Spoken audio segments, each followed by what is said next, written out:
Hop. Eh ben, je vous propose de commencer. Nous avons 30 minutes ensemble pour parler. Est-ce que vous êtes trompé d'atelier ou pas? Nous parlons de quoi ici? Self-défense, c'est bien ça? Non, d'accord.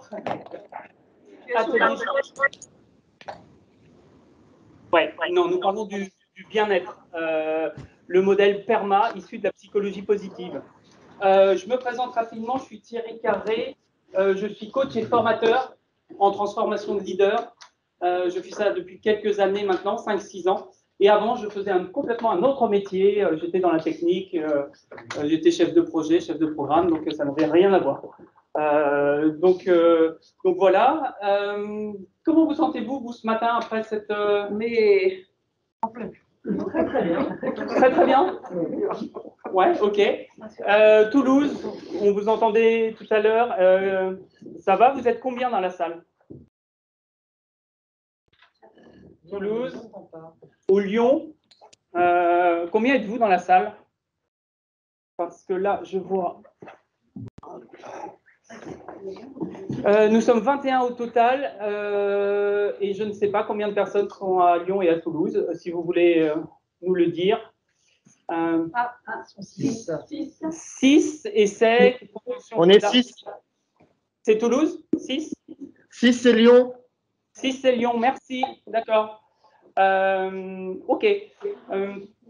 Alors, c'est quoi les objectifs de cet atelier? On va parler de bien-être.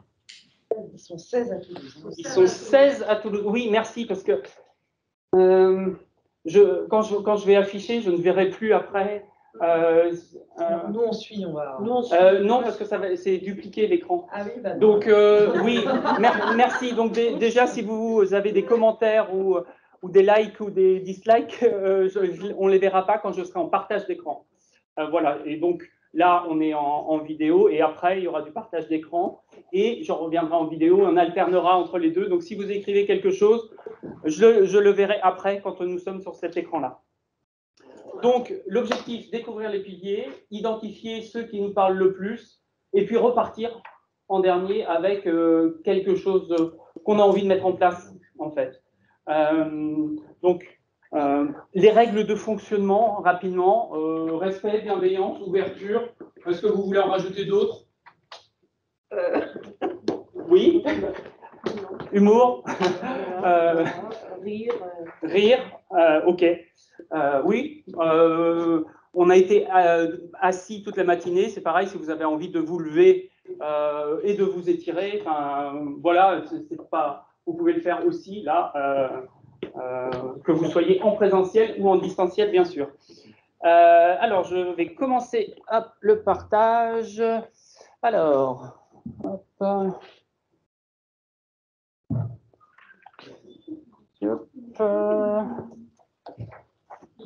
Hop. Début. Bravo. Ouais, je pense que c'est bon. Dites-nous si c'est pas bon. Prenez le micro pour nous dire si c'est pas bon. Hop. Ah, par contre, je sais pas comment je vais le retrouver. On verra plus tard. Hop. Alors, la psychologie positive. Qui connaît la psychologie positive? On va aller assez vite parce qu'on a 30 minutes, donc il y a 5 piliers à voir. Vous comprenez qu'on va aller assez vite. Ça vous dit quelque chose? Juste pour savoir s'il y a des experts et si je passe vite. La psychologie positive est la science du fonctionnement optimal humain, du bien-être et des forces humaines. Donc ça déjà, encourageant, se dire « Ah ouais, on a des forces, on va rechercher quel est le fonctionnement optimal ?» Et c'est bien de ça qu'il s'agit, fonctionnement optimal. Quand est-ce qu'on est qu'on fonctionne de manière optimale? J'entendais tout à l'heure Célia parler de pensée positive, ça n'a rien à voir. La méthode Coué, la pensée positive, je vais bien, tout va bien. Je ne vois pas pourquoi ça n'irait pas. Ça n'a rien à voir. Là, c'est scientifique. Donc, scientifique, ça veut dire démontrer avec des modèles, avec des statistiques, c'est mesurable. Donc voilà, ne pas confondre psychologie positive avec pensée positive qui est dis-toi que tout va bien et tout ira bien. Plutôt que de réparer ce qui dysfonctionne, parce qu'avant la psychologie, c'était ça. C'était avant Martin Seligman qui l'a développé en fin des années 90. Avant, la psychologie, c'était on analyse les personnes et on voit pourquoi ça dysfonctionne et c'était que ça. Maintenant, un peu comme la médecine chez nous, où on va voir le médecin quand on est malade. C'est aussi intéressant, je trouve, d'aller voir un médecin, mais on ne le fait pas, ou quelqu'un d'autre, quand on va bien, en se disant, mais comment ça se fait que je vais bien? Comment ça se fait que je suis en pleine forme? Donc la psychologie positive, c'est ça, c'est de se dire, qu'est-ce qui fait que je vais bien et comment je peux le renforcer? J'analyse et je regarde les facteurs. Hop, ah non, c'est comme ça. L'objectif réel de la psychologie est de comprendre le bien-être et de le favoriser. Juste rapidement, les domaines de la psychologie positive, donc les forces et les vertus, la créativité, la résilience, un gros domaine de la psychologie positive. Ce qu'on va voir aujourd'hui, le bien-être psychologique avec le flow, les approches eudémoniques et hédoniques, on ne va pas trop en parler parce que c'est plus sur le bonheur, mais elles sont là, elles sont derrière. Et puis, la psychologie du temps, très intéressante aussi. Quel est notre rapport au temps passé, au temps présent, au temps futur? Comment on se comporte? Quelles sont nos pensées par rapport à ça? Ça, c'est d'autres domaines. Et puis, les domaines d'application ici, le coaching, la thérapie positive, l'éducation positive et le business positif.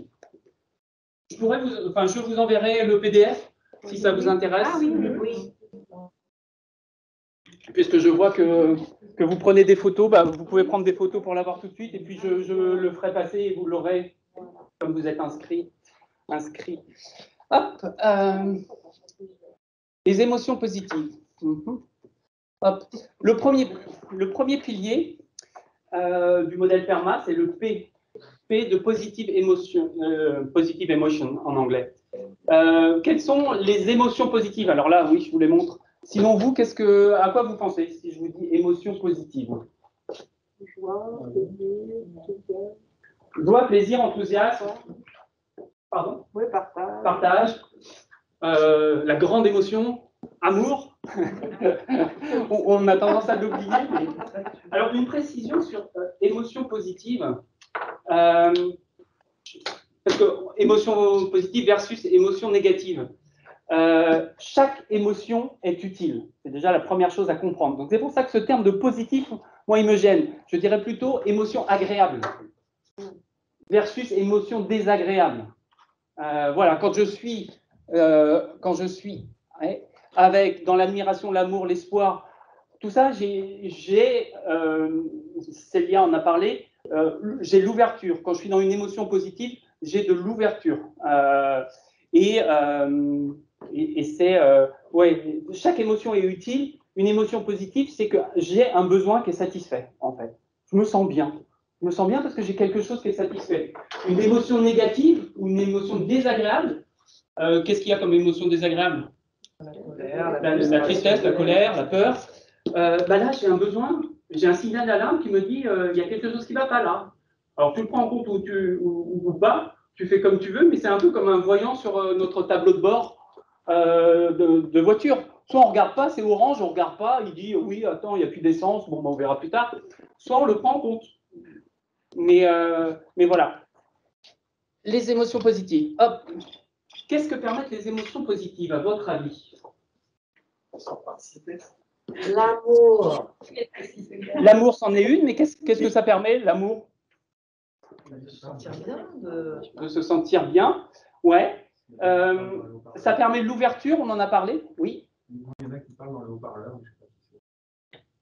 Oui, j'ai entendu l'amour dans le haut-parleur, c'est ça? C'est un titre d'une chanson. Ça permet quoi? Ça permet l'ouverture, ça permet la créativité aussi.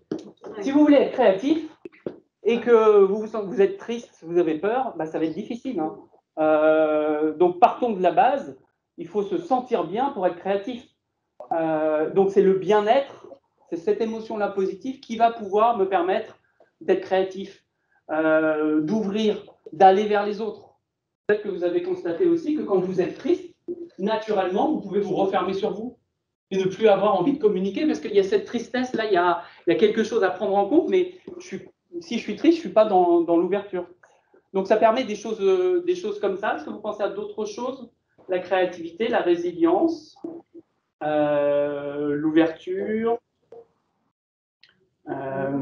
Liberté. la liberté.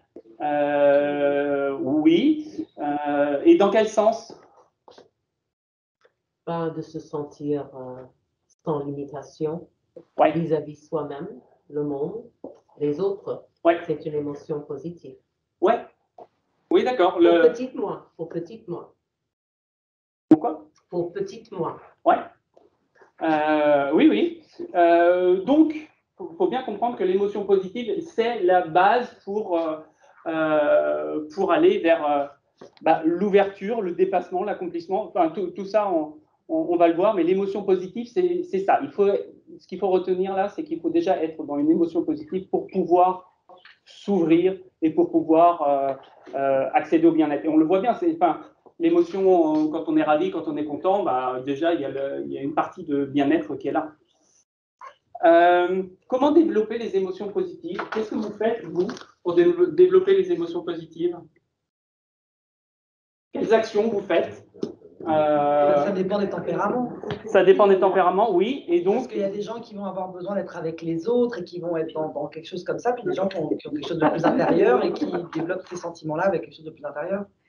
Oui, ça dépend des tempéraments. Et avec votre tempérament, par exemple? Moi, c'est plutôt les autres. Ouais. Oui, je vais aller avec des gens, passer des moments, échanger, discuter. Voilà. Être avec les autres vous ressource. Oui, tout à fait. Oui, d'accord. Ça peut être aussi choisir les idées.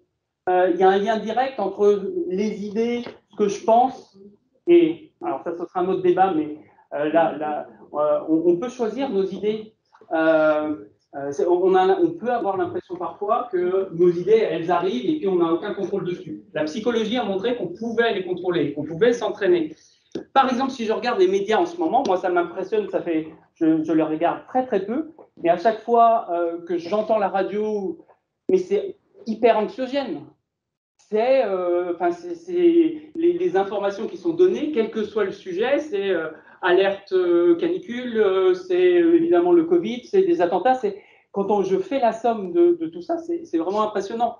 Donc, on sait très bien que si on écoute la radio ou les médias d'une manière générale, on ne va pas être dans des émotions positives. Donc, contrôler ce qu'on ingère, on comprend très bien que ce qu'on mange, ça fait notre corps et ça fait notre bien-être.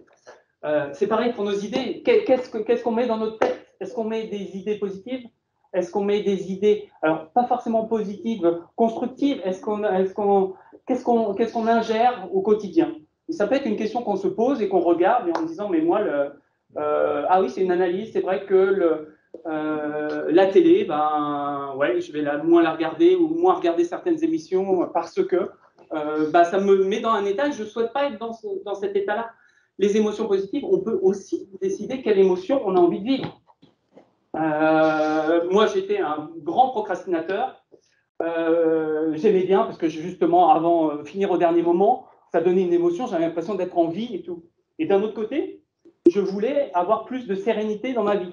Et quand j'ai mis les deux en balance, je me suis dit, mais oui, mais c'est pas compatible. Me coucher à pas d'heure, finir quelque chose, une présentation, et se dire, est-ce que ça va passer? Oui, mais je sais que ça passe. Et être serein, c'est pas compatible. Lequel est le plus important pour moi? C'est être serein. Moi, j'ai envie d'être serein, j'ai envie d'avoir de la joie. Qu'est-ce que je fais pour être serein et avoir de la joie? Est-ce que je m'entoure de personnes? On en parlera.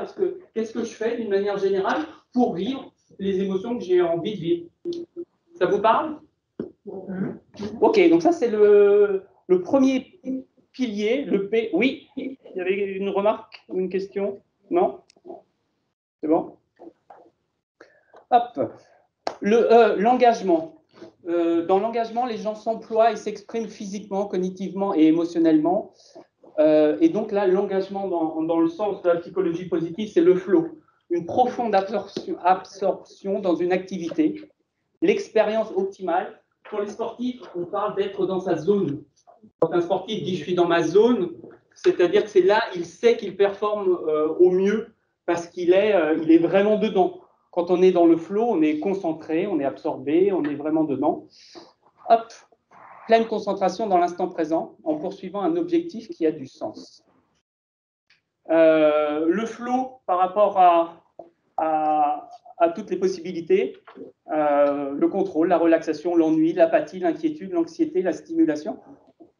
Où est-ce que j'en suis, moi, dans ma vie de tous les jours? Où est-ce que je suis? Qu'est-ce que je vis le plus souvent quand je suis au boulot? Est-ce que c'est la stimulation? Est-ce que c'est l'anxiété? Je suis vraiment stressé? L'inquiétude? Où est-ce que j'en suis par rapport à ça? Est-ce que je suis loin du flow? Est-ce que j'ai parfois du flow? On peut se poser la question, bien évidemment, dans sa vie pro et dans sa vie tout court. Qu'est-ce que je vis quand je suis en week-end? Avez-vous des activités qui vous apportent un état de flow?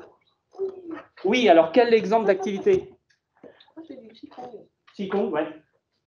La méditation pleine conscience. Méditation de pleine conscience, oui. Ah, je fais de l'impro. Ah, théâtre d'impro, ouais, d'accord. Et là, c'est pareil, c'est flow, bien-être, le temps passe. Ouais. D'autres exemples? Non, c'est bon. Hop. Avez-vous déjà ressenti le flow dans votre travail, on est plus précis? Oui. L'overflow, c'est ça que vous avez? Oui, bien. Et sinon, un état de flow dans votre travail? Ouais, ça vous arrive? Un hochement, 2, 3, 4. Ça dépend des périodes. Oui, ça dépend des périodes, mais voilà. Ça dépend des activités. Ça dépend des périodes, ça dépend des activités. Et après, sur une activité, on a souvent le choix de la façon dont on l'exécute. On a un objectif. Après, la façon de l'exécuter, on ne nous dit pas tu dois rester assis sur ta chaise à faire. Si je veux mettre de la musique, d'autant plus quand on est chez soi, mais voilà, si je veux mettre un casque, si je veux faire ceci. On a une certaine liberté, une certaine latitude sur comment exécuter des tâches. Oui. On a encore des débuts de prise de parole là, dans le parleur. Je ne sais pas si c'est à Lyon ou à Toulouse. C'était vous. Oui, vous avez la parole, ceux qui souhaitent s'exprimer, si vous souhaitez vous exprimer ou si c'est un micro qui est resté ouvert. C'est un micro ouvert, ok, merci. Que pourrions-nous faire afin de nous trouver en flow plus souvent? Qu'est-ce qu'on peut faire? Déjà, j'ai envie de dire, sans parler du travail, dans sa vie personnelle, le week-end, c'est déjà trouver une activité dans laquelle on est en flow. Ça peut être la cuisine, hein. Ça peut être, moi, quand je prépare de la cuisine, je vois pas le temps passer. Ça peut être du jardinage, ça peut être, etc., etc. Mais ça peut être déjà trouver une activité qui va me correspondre, du sport, quelque chose qui va me correspondre déjà dans ma vie, on va dire le week-end. Avant de parler du travail, qui peut être encore plus compliqué et qui là demande une analyse. Mais déjà, est-ce que j'ai des moments de flow? Tiens, qu'est-ce que j'aime faire? Ou alors, qu'est-ce que j'aimais faire quand j'étais enfant ou quand j'étais adolescent? Ça, c'est une question pour voir ce qu'on a laissé tomber. J'aimais bien dessiner, mais c'est vrai que maintenant, je ne dessine plus. Mais pourquoi? Ah oui, je pourrais m'y remettre, etc. Donc, on peut analyser comme ça ce qu'on faisait et ce qu'on aimerait faire. Donc, ça, c'est le E. Le R. Le R des relations positives. Alors, il y a une étude, là, ce qui est mis en bas, le TEDx de Robert Waldinger, c'est en anglais. Ils ont fait une étude hyper intéressante aux États-Unis, une étude sur 75 ans, donc il y a eu 4 ou 5 directeurs de recherche, et ils ont interviewé plus de 700 personnes d'Harvard ou de quartiers défavorisés de Brooklyn, et tous les ans, tous les 2 ans, ils leur envoyaient un questionnaire, ils les interrogeaient pour leur demander qu'est-ce qui est le plus important dans la vie. Entre quelqu'un d'Harvard, la réussite, le bien-être, la bonne santé, qu'est-ce qui est le plus important dans la vie pour vous? Vous qui avez réussi financièrement, vous qui avez ceci. Et ce qui est sorti, et l'étude continue d'ailleurs, mais ce qui ressort pour l'instant, c'est que c'est vraiment la qualité des relations humaines que nous avons. Nous savons que nous sommes un animal social, un animal social, ouais, un être social. La qualité des relations humaines que nous avons est quelque chose qui est hyper important pour nous, et on n'en prend pas forcément conscience. On sait parfois qu'on a une relation familiale ou amicale qui est difficile. Bon, parfois, il faut gérer avec. Si c'est familial, gérer ou pas, enfin, quelle décision on prend. Ces relations-là sont vraiment très importantes pour la réussite dans la vie, pour le bien-être. globalement. Donc les relations, les bonnes relations nous rendent plus heureux et en meilleure santé. Les personnes les plus connectées à leur famille, leurs amis, leur communauté vivent plus longtemps. Oui, donc là, on arrive vraiment à des... Et encore une fois, c'est des mesures. C'est pas simplement des pensées, là, c'est des mesures, des statistiques qui montrent que ceux qui ont des pensées, des émotions positives, donc des pensées aussi plus positives, ceux qui croient en l'avenir, etc., ça a un impact sur le bien-être, donc sur sa santé mentale, physique. Où en sommes-nous dans nos relations? Donc ça, c'est une question que vous pouvez vous poser. Et moi, par rapport à ce pilier-là, troisième pilier des relations positives, j'en suis où, moi? Si je regardais les différents cercles, le cercle amoureux, familial, amical, social, professionnel, comment je noterais ça, si je notais entre 1 et 5 ou entre 1 et 10? J'ai des choses à réajuster ou pas? Oui? Non, il n'y a pas de... Hop, je regarde l'heure, c'est hyper rapide, 30. Consacrons-nous suffisamment de temps pour renforcer nos relations? Voilà. Si je prends conscience aujourd'hui que les relations, c'est important, est-ce que j'ai des relations qui me prennent de l'énergie?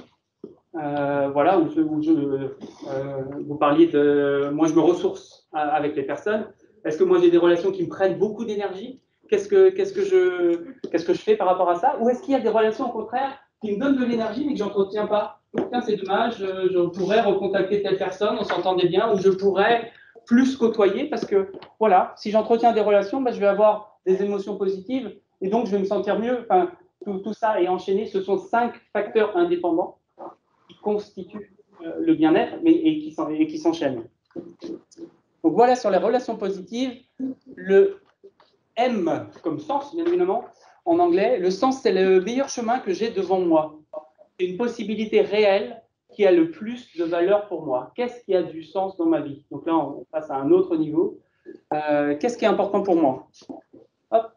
Dépasser la seule recherche du plaisir et de la satisfaction à court terme pour trouver et cultiver ce qui donne du sens à notre vie. On a tous besoin. Il faut toujours cet équilibre. Pour moi, comme on est dans un monde de polarité, il y a toujours le curseur. Où est-ce qu'on met le curseur entre les deux? Entre un plaisir à court terme et un plaisir à long terme, où est-ce que je mets le curseur? Oui, je me fais plaisir en mangeant ce gâteau. Ok, je me fais plaisir à court terme. À long terme, ça donne quoi sur ma santé à long terme? Ça donne quoi globalement?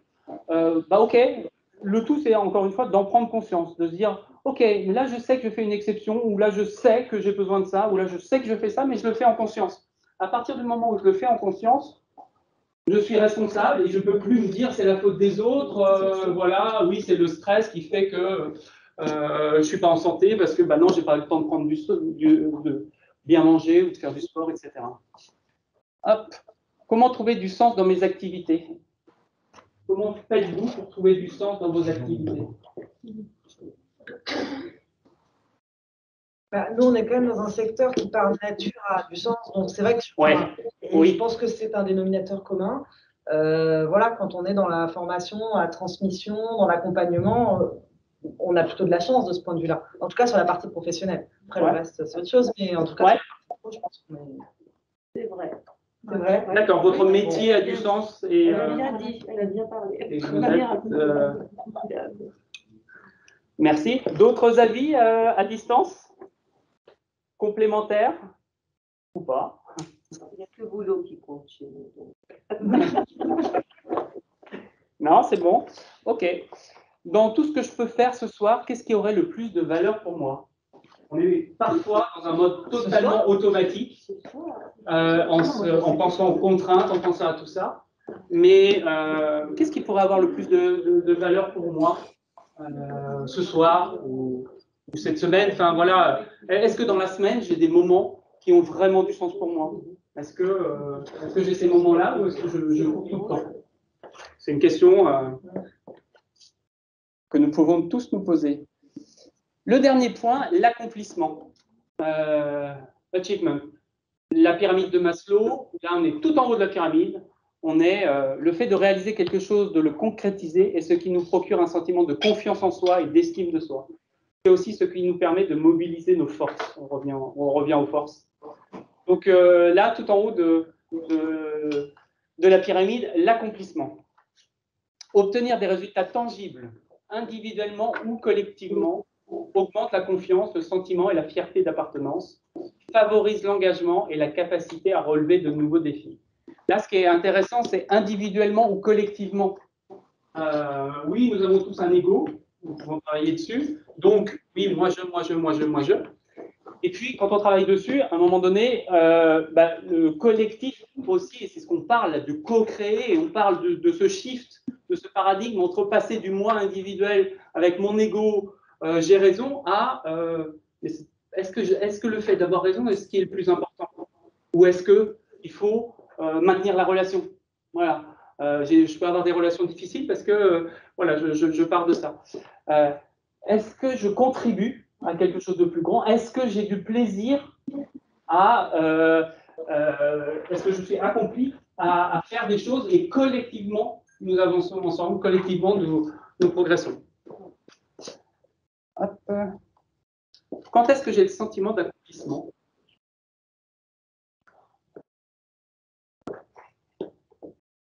Quand est-ce que je me sens accompli, je me sens bien, voilà, là, quand je suis dans le flow. Mais, oui. Quand je vais au-delà de ce que je pense que je suis capable. C'est là, quand je creuse au-delà de ce que je pense que je suis capable, je suis au plus haut niveau de l'accomplissement. Donc là, on revient à la zone de confort et à, voilà, je connais ça et c'est vrai que c'est confortable. Enfin, c'est confortable. C'est connu, j'ai envie de dire, dans notre zone de confort. Quand on est dans quelque chose de connu, voilà, même si c'est très désagréable, hein, on est connu, mais on a une relation difficile avec quelqu'un, mais c'est connu. La question à se poser, c'est est-ce que par rapport à rester dans ce domaine connu et confortable, est-ce que je préfère prendre le risque, entre guillemets, mais parce qu'il y a un enjeu plus grand, à aller explorer d'autres choses, me dépasser pour m'accomplir. C'est souvent le cadeau de sortir de sa zone de confort, de sortir du connu. Et en ce moment, on est en plein, je ne sais pas si vous connaissez l'expression, on est un monde VUCA, volatile, incertain, complexe, ambigu, et maintenant on rajoute même un autre A, accéléré. Je pense qu'on est en plein dedans. Et dans ce monde-là, comment on réagit? Est-ce que moi, je cherche toujours à avoir mes repères? Oui, d'une certaine façon, oui, j'ai besoin de repères, parce que tout ça explose. Mais déjà, ce sont mes repères à moi. On parlait ce matin, il n'y a pas... Ce qui fonctionne, c'est ce qui marche pour moi. Je n'ai pas de recette, personne n'a de recette magique. C'est comme pour la gestion du temps, c'est le système qui fonctionne, c'est le système qui perdure pour moi. Voilà, il n'y en a pas un magique qui va fonctionner pour tout le monde, ça dépend des personnes. Donc là, dans ce monde VUCA qu'on vit depuis 1 an et demi, où sont mes repères? Comment j'agis? Est-ce que je dois changer des choses? Si j'attends le retour à avant, ça va être compliqué. Donc, comment j'évolue dans cette incertitude qu'on a? Hop. Alors, voilà le modèle PERMA du bien-être, émotion positive. Donc, ça, c'est ce que nous venons de voir. Et pour terminer, un bilan personnel. Donc là, vous le faites pour vous. 3 questions. Qu'est-ce que j'ai appris et qu'est-ce que j'ai découvert? Et vous pouvez noter, voilà. Qu'est-ce que je souhaite changer, modifier, adapter par rapport à tout ça? Finalement, on est responsable de ça. On est responsable. Oui. Juste un point sur la psychologie positive, parce que quand j'entends oui, mais pensée positive, il y a 50% de génétique dans notre façon de voir les choses positives. Il y a 10%, c'est notre environnement. Et il y a 40%, c'est le travail qu'on peut faire là. Tout ce qu'on a vu là, c'est le travail. Donc, on a 40% sur lequel, même si génétiquement, de toute façon, l'homme génétiquement, pourquoi on a plus peur? Parce que c'est une histoire de survie. Notre cerveau est câblé et on est là aujourd'hui parce qu'on a survécu. C'était pas une histoire de est-ce que je dois être bien dans la savane, c'était est-ce que je dois m'enfuir, est-ce qu'il y a un danger. Donc notre cerveau apprend instinctivement à gérer ça. Et c'est pour ça que nous, maintenant, on continue à fonctionner dans ce monde-là et en prendre conscience pour se dire, OK, d'accord, mais là, est-ce qu'il y a un danger réel? Qu'est-ce que je peux faire? Est-ce que je suis vraiment en danger? Non. Et donc, concrètement, qu'est-ce que je décide de mettre en place par rapport à ce qu'on a vu ce matin sur ce modèle PERMA? Quel pilier me parle le plus? Et qu'est-ce que j'ai envie de mettre en place personnellement? Parce que réfléchir, la connaissance, comme ça a été dit ce matin, la connaissance, l'information, c'est un pouvoir potentiel. Et on a accès à énormément de connaissances maintenant, mais c'est juste un pouvoir potentiel. Tant qu'on ne passe pas à l'action, ben voilà, il est dormant. J'ai des super idées, j'ai fait une formation géniale, il faudrait que je mette en pratique. D'accord, mais tout ça, c'est potentiel. Quand je mets en action, et c'est pour ça qu'on revient toujours concrètement, et en tant que coach, c'est très important de repasser à l'action. Concrètement, qu'est-ce que je fais? J'apprends tout ça là, mais vous pouvez prendre une idée et se dire, tiens, moi je vais prendre cette idée-là et je vais aller au bout de ça et je vais tester ça pendant une semaine, pendant un mois, je vais voir, et dans ce modèle-là, je vais voir ce qu'il en est. 12h34, on a débordé. Juste un mot de la fin. Qu'est-ce qui a été pertinent pour vous dans cet atelier?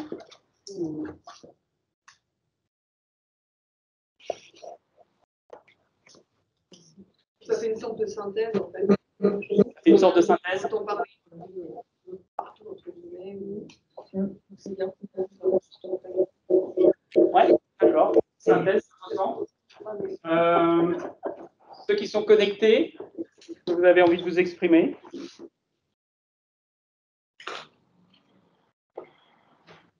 Non? Ok. Hop, voilà, si vous voulez me contacter, Chemin du Changement, cheminduchangement.com, c'est mon site, et puis il y a une chaîne YouTube. Je vais me remettre à faire des vidéos là en septembre. Il y en a une quinzaine ou un peu plus si vous voulez voir. Merci beaucoup pour votre attention, pour notre échange, et puis bon appétit, et puis bonne journée. Merci.